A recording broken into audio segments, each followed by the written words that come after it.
स्वागत है दोस्तों। केदारनाथ से आगे है अमरनाथ और उससे आगे है कैलाश पर्वत। कैलाश पर्वत शिव जी का मुख्य समाधिस्थ होने का स्थान है। तो केदारनाथ विश्राम भवन हिमालय का कण कण शिव शंकर का स्थान है। बाबा अमरनाथ को आजकल स्थानीय मुस्लिम लोगों के प्रभाव के कारण बर्फानी बाबा कहा जाता है, जो कि अनुचित है। उन्हें बर्फानी बाबा इसलिए कहा जाता है कि उनके स्थान पर प्राकृतिक रूप से बर्फ का शिवलिंग निर्मित होता है। शिवलिंग का निर्मित होना समझ में आता है, लेकिन इस पवित्र गुफा में हिम शिवलिंग के साथ ही एक गणेश पीठ व एक पार्वती पीठ भी हिम से प्राकृतिक रूप से निर्मित होती है।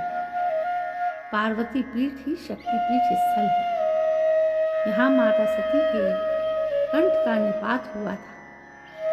पार्वती पीठ 51 शक्ति पीठों में से एक है। यहाँ माता के अंग तथा अंग भूषण की पूजा होती है। जैसे बहुत से तीर्थ हैं जहाँ प्राचीन काल में सिर्फ साधु संत ही जाते थे और वहाँ जाकर वे तपस्या करते थे, लेकिन आजकल यात्रा सुविधाएं सुगम होने के चलते व्यक्ति कैलाश पर्वत और मानसरोवर भी जाने लगा है। ये वे स्थान हैं जो हिंदुओं के लिए सबसे महत्वपूर्ण है। इस पवित्र गुफा में भगवान शंकर ने भगवती पार्वती को मोक्ष का मार्ग दिखाया था। इस तत्व ज्ञान को अमर कथा के नाम से जाना जाता है, इसलिए इस स्थान का नाम अमरनाथ पड़ा। ये कथा भगवती पार्वती तथा भगवान शंकर के बीच हुए संवाद है। ये उसी तरह है जिस तरह कृष्ण और अर्जुन के बीच संवाद हुआ था। सती ने दूसरा जन्म हिमालय राज के यहाँ पार्वती के रूप में लिया। पहले जन्म में वे दक्ष की पुत्री थी तथा दूसरे जन्म में वो दुर्गा बनी। एक बार पार्वती जी से शंकर जी ने पूछा, मुझे इस बात का बड़ा आश्चर्य है कि आपके गले में नरमुंड माला क्यों है। भगवान शंकर ने बताया, पार्वती, जितनी बार तुम्हारा जन्म हुआ है उतने ही मुंड मैंने धारण किए हैं। पार्वती बोली, मेरा शरीर नाशवान है, मृत्यु को प्राप्त होता है, परंतु आप अमर हैं। इसका कारण बताने का कष्ट करें। मैं भी अजर अमर होना चाहती हूँ। भगवान शंकर ने कहा, यह सब अमर कथा के कारण है। यह सुनकर पार्वती जी ने शिवजी से कथा सुनाने का आग्रह किया। बहुत वर्षों तक भगवान शंकर ने इसे टालने का प्रयास किया, लेकिन जब पार्वती जी की जिज्ञासा बढ़ गई तब उन्हें लगा कि अब कथा सुना देनी चाहिए। अब सवाल ये था कि अमर कथा सुनाते वक्त कोई अन्य जीव इस कथा को ना सुने। इसलिए भगवान शंकर 5 तत्वों जैसे पृथ्वी, जल, वायु, आकाश और अग्नि का परित्याग करके इन पर्वतमालाओं में पहुंच गए और अमरनाथ गुफा में भगवती पार्वती जी को अमर कथा सुनाने लगे। अमरनाथ गुफा की ओर जाते हुए वे सर्वप्रथम पहलगांव पहुंचे, जहां उन्होंने अपने नंदी बैल का परित्याग किया। तत्पश्चात चंदनवाड़ी में उन्होंने अपनी जटा यानी केशों से चंद्रमा को मुक्त किया। शेषनाग नामक झील पर पहुंचकर उन्होंने अपने गले से सर्पों को भी उतार दिया। प्रिय पुत्र श्री गणेश को भी उन्होंने महागुनस पर्वत पर छोड़ देने का निश्चय किया। फिर पंचतरणी पहुंचकर शिवजी ने 5 तत्वों का परित्याग किया। सब कुछ छोड़कर अंत में भगवान शिव ने इस अमरनाथ गुफा में प्रवेश किया और पार्वती जी को अमर कथा सुनाने लगे। जब भगवान शंकर इस अमृत ज्ञान को भगवती पार्वती को सुना रहे थे तो वहाँ एक शुक यानी हरा कठफोड़वा या हरी कंठी वाला तोता का बच्चा भी ये ज्ञान सुन रहा था। पार्वती कथा सुनने के बीच बीच में हुंकार भरती थी। पार्वती जी को कथा सुनते सुनते नींद आ गई और उनकी जगह पर वहाँ बैठे एक शुक ने हुंकार भरना प्रारंभ कर दिया। जब भगवान शिव को ये बात ज्ञात हुई तब वे शुक को मारने के लिए दौड़े और उसके पीछे अपना त्रिशूल छोड़ा। शुक जान बचाने के लिए तीनों लोकों में भागता रहा। भागते भागते वो व्यास जी के आश्रम में आया और सूक्ष्म रूप बनाकर उनकी पत्नी वाटिका के मुंह पे घुस गया। वो उनके गर्भ में रह गया। ऐसा कहा जाता है कि ये 12 वर्ष तक गर्भ के बाहर ही नहीं निकले। जब भगवान श्री कृष्ण ने स्वयं आकर इन्हें आश्वासन दिया कि बाहर निकलने पर तुम्हारे ऊपर माया का प्रभाव नहीं पड़ेगा, तभी ये गर्भ से बाहर निकले और व्यास जी के पुत्र कहलाए। गर्भ में ही उन्हें वेद, उपनिषद, दर्शन और पुराण आदि का सम्यक ज्ञान हो गया था। जन्मते ही श्री कृष्ण और अपने माता पिता को प्रणाम करके इन्होंने तपस्या के लिए जंगल की राह ली। यही जगत में शुकदेव मुनि के नाम से प्रसिद्ध हुए।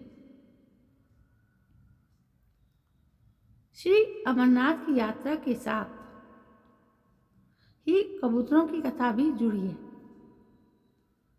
इस कथा के अनुसार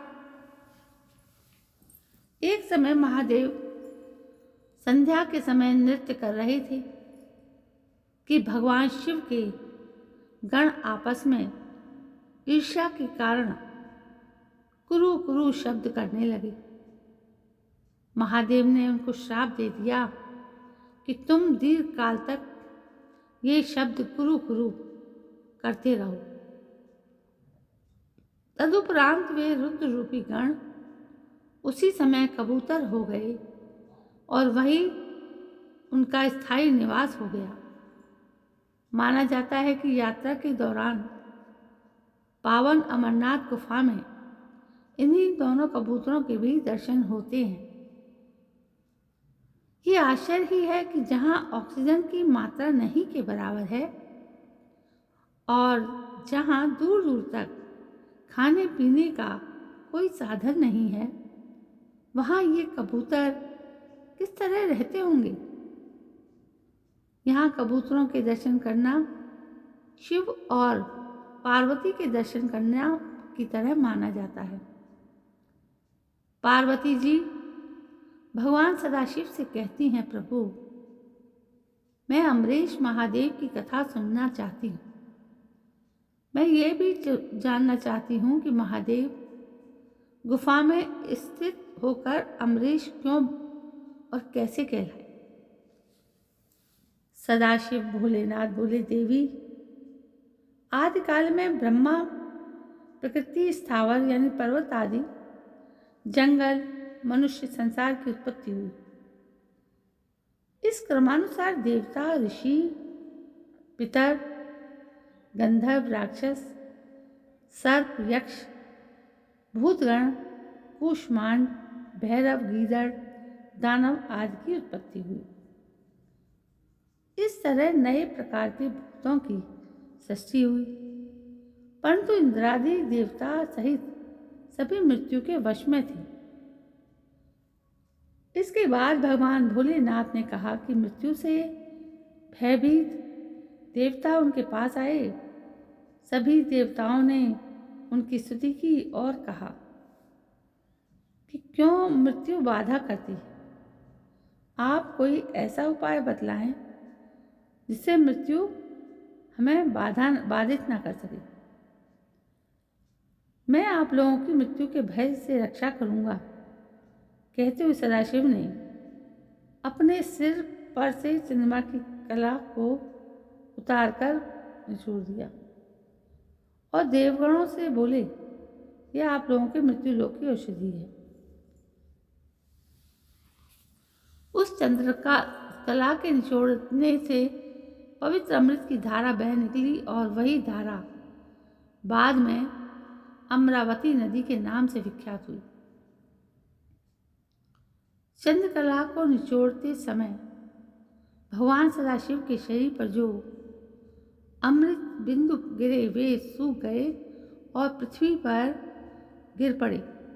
पावन गुफा में जो भस्म है वे उसी अमृत बिंदु के कण हैं जो पृथ्वी पर गिरे थे। सदाशिव भगवान देवताओं पर प्रेम निचोड़ कर रहे थे। करते समय अपने द्रवीभूत हो गए। देवगण सदाशिव को जल स्वरूप देखकर उनकी स्तुति में लीन हो गए और बारंबार नमस्कार करने लगे। भोलेनाथ ने देवताओं से कहा, हे देवताओं, तुमने मेरा बर्फ का तोड़ दिया है।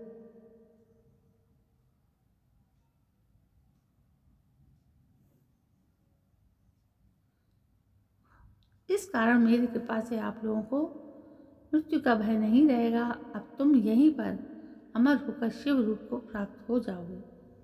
आज से मेरा ये अनादि लिंग शरीर तीनों लोकों में अमरीश के नाम से विख्यात होगा। देवताओं को ऐसा वर देकर सदाशिव उस दिन से लीन होकर गुफा में रहने लगे। भगवान सदाशिव ने अमृत रूप सोमकला को धारण कर देवताओं की मृत्यु का नाश किया। तभी से उनका नाम अमरेश्वर प्रसिद्ध हुआ। तो दोस्तों, ये थी एक छोटी सी अमरनाथ की कथा जो आपने इस वीडियो के माध्यम से सुनी। क्या आपको पसंद आई? यदि पसंद आई तो लाइक कमेंट जरूर करें। कल मैं फिर हाजिर होती हूँ एक नई कहानी को लेकर। तब तक के लिए जय हिंद, वंदे मातरम।